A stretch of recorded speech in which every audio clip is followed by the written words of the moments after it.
Hi guys! Good evening to everyone. Now is March 9, 2026, Monday. And as you can see guys, andito na naman ako sa carfish pond ko kasi gabi na naman. So, bago lang ako nagpapakain ng dinner meal nila. So, ito po ang mga pets ko guys, mga carfishes guys. Oh. Yan. Oh, look at them guys. Oh, they're so very beautiful and wonderful guys. Nakakawala talaga sila ng stress guys. And honestly guys, dito talaga ako nagtatambay always guys pag wala akong ginagawa. So, sa video kong to guys, i-flex ko ang nagbibigay ng bubbles sa pond ko. Ang aerator pump ko. Wait guys ha. Ang nagbibigay ng bubbles. Yan guys oh. Yang nagbibigay ng bubbles guys. Yan ang tinatawag na aerator pump. Siya ang nagbibigay ng oxygen. Ang brand ng aerator pump ko guys ay Rizan. Rizan aerator pump. Ang lakas-lakas niyang bumuga ng hangin. Pero matipid lang siyang kumain ng kuryente guys. Believe me or not guys, maniwala kayo or sa hindi. Tapos, ang ganda ng quality niya, for sure, maglalastong talaga siya guys. At saka ano, ang pinaka best part ng Rizan aerator pump guys, ang mura-mura lang niya. Look at guys ha, i-zoom natin guys ha.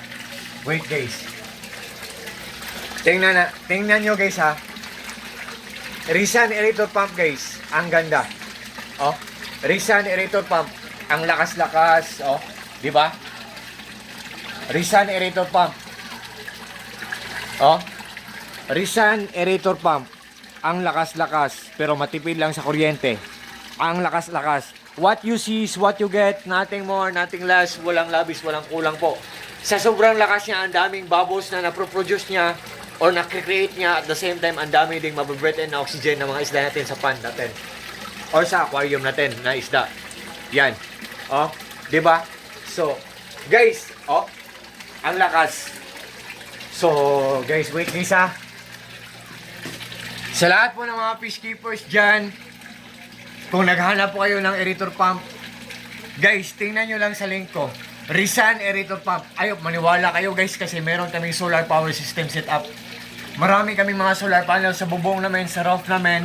May generator kami, portable solar generator, dalawa, malaki at maliit. At may monitoring, nalalaman namin or namomonitor namin ang isang gadget kung matipid lang kumain ng kuryente or kung good ang kanyang quality. And guys, ano guys, zero electric bill kami every month. Pati yung nag-iilaw dyan, solar lang ang nagpapandar. Lahat ng mga appliances namin sa buong bahay namin, solar lang ang nagpapandar guys. Zero electric bill kami every month. Wala kaming binabayaran na kuryente, maski piso every month. Kasi meron kaming solar power system set up. At may monitoring, nalalaman namin or namomonitor namin ang isang gadget kung matipid lang kumain ng kuryente. So, solar, Rizan aerator pump guys. To all my friends, thank you so much for God bless us all and that's all.